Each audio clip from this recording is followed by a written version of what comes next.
எல்லாருக்கும் வணக்கம். இன்றைக்கி நம்மளோட சேனலில் செம்ம டேஸ்டியான மட்டன் ஈரல் பெப்பர் கிரேவி தாங்க பண்ண போகிறோம். இது வந்து ரொம்பவே டேஸ்டியாக இருக்கும். இதே அளவுகளோட இதே முறைப்படி நீங்கள் செஞ்சு பாருங்கள்.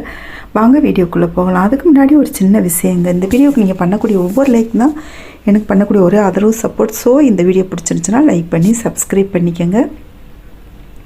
இந்த மட்டன் ஈரல் கிரேவி பண்ணுறதுக்காக நான் ஒரு 1/4 கிலோ அளவுக்கு வந்துட்டு ஈரல் வாங்கியிருக்கேங்க. இந்த ஈரலை வந்துட்டு நல்லா கழுவி எடுத்துக்கணுங்க. கழுவலை அப்படின்னு சொன்னால் ஒரு கவுச்சி வாடை அடிக்கும் இந்த ஈரலில். அதனால் நல்லா கழுவி எடுத்துக்கோங்க.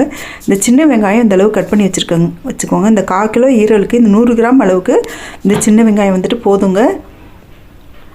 இப்போ வந்துட்டு பெரிய வெங்காயமும் ஒரு வெங்காயம் கட் பண்ணி வச்சுருக்கேன். இது வந்து டேஸ்ட் வந்துட்டு அதிகப்படுத்தி கொடுக்கும். இந்த 2 வெங்காயம் வந்து நம்ம மிக்ஸ் பண்ணி போடுறதுனால டேஸ்ட் ரொம்பவே நல்லாயிருக்கும். இப்போ ஒரு பாத்திரத்தை அடுப்பில் வச்சுட்டு நல்லெண்ணெய் சேர்த்துக்கிட்டேங்க. நல்லெண்ணெய் இல்லை அப்படின்னு சொன்னால் நீங்கள் வந்துட்டு குக்கிங் ஆயில், எந்த குக்கிங் ஆயில் யூஸ் பண்ணீங்களோ அதை சேர்த்துக்கோங்க. இப்போ இந்த ஸ்பூனில் வந்துட்டு ஒரு 3 ஸ்பூன் கிட்ட ஊற்றிட்டு கொஞ்சம் எக்ஸ்ட்ரா கொஞ்சம் ஊற்றிருக்குங்க. அதிகமாகலாம் ஊற்றலை, பார்த்தீங்கனாலே தெரியும். இப்போ இதுக்கு வந்துட்டு சோம்பு, பட்டை, கிராம்பு, ஏலக்காய், மிளகாய் வத்தல் இது எல்லாமே வந்துட்டு அப்படியே மொத்தமாக வந்து நம்ம தாளிக்க போட்டுடலாங்க. இது வந்து நல்லா செவந்து வரும்போது பொன்னிறமாக வந்து பொரிஞ்சு வரும். இந்த சோம்பு சரி, மிளகாய் வத்தலும் சரி. அந்த டைமில் வந்துட்டு நாம் இப்போ வந்து இந்த ஈரல் வெங்காயம் ரெண்டையுமே சேர்ந்த மாதிரி கொட்டிக்குவோம். இந்த சின்ன வெங்காயம் கட் பண்ணி வச்சுருந்தோம் இல்லையா, அதுவும் ஈரலும். இந்த பெரிய வெங்காயம் கட் பண்ணி வச்சுருந்தா நம்ம வந்து தனியாக வச்சுருக்கோங்க. அதையும் இப்போ சேர்த்துக்கலாம். சேர்த்துட்டு லைட்டாக வதக்கி விடலாம். அதாவது கண்ணாடி பதத்துக்கு கொஞ்சம் முந்தின பருவம் இருக்கும் இல்லையா, கொஞ்சம் லைட்டாக வதக்கி விட்டாலே போதும். அதிக நேரம் வதக்க தேவையில்லை. இந்த ஈரல் வந்துட்டு அதிக நேரம் நம்ம வதக்கணும் அப்படின்னு சொன்னால் கொஞ்சம் ரப்பர் மாதிரி ஆயிரும். அதனால் பாருங்கள், கொஞ்சம் நேரம் வதக்கினாலே போதும். இப்போ வந்து ஒரு 1/4 ஸ்பூன் அளவுக்கு மஞ்சள் பொடி, அதே அளவுக்கு 1/4 ஸ்பூன் அளவுக்கு தனி மிளகாய் பொடி.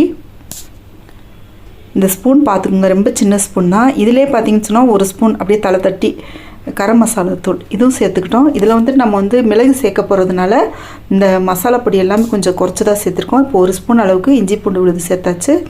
சேர்த்துட்டு இதை கலந்து விட்டுக்கலாங்க. கலந்து விட்டுட்டு நல்லா கொஞ்சம் கலந்து விட்டுட்டு 1 டம்ளர் அளவுக்கு நான் தண்ணி சேர்த்துருக்கேங்க. அந்த தண்ணி சேர்த்து இந்த வீடியோவில் காட்டலை. இப்போ வந்து உப்பு தேவையான அளவுக்கு உப்பு சேர்த்துக்கலாங்க. உப்பு கொஞ்சமாக போட்டாலே போதும். ஈரலுக்கு வந்துட்டு ஜாஸ்தி உப்பு இழுக்காது, அதனால் கம்மியாகவே போட்டுக்கலாம். போட்டுட்டு கலந்து விட்டுக்கலாங்க. 1 டம்ளர் அளவுக்கு மட்டும் தண்ணி சேர்த்தா போதும், அதிகம் வேண்டாம். இப்போ பாருங்கள், நல்லா கொதிச்சு வருது. வீடே பார்த்தீங்கன்னு சொன்னால் கம்மன் மணக்குது பார்த்துக்குங்க. அந்த ஈரல் கிரேவி வாசனை அதை கொதிக்க அது மாதிரி ஒரு சிலர் பார்த்திங்கன்னு சொன்னால் அந்த குக்கரில் வைக்கிறாங்க. அந்த ஈரல் வந்து குக்கரில் வச்சோம் அப்படின்னு சொன்னால் ரொம்ப ஹார்ட் ஆயிருங்க. அதனால் வந்து இது ரொம்ப சீக்கிரமாகவும் வெந்துடும். அதனால் பாருங்கள், பாத்திரத்தில் செய்கிறது தாங்க ரொம்ப நல்லது.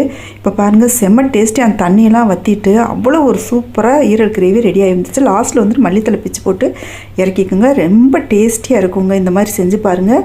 வீடியோ பிடிச்சதுன்னா லைக் பண்ணி சப்ஸ்கிரைப் பண்ணிக்கோங்க.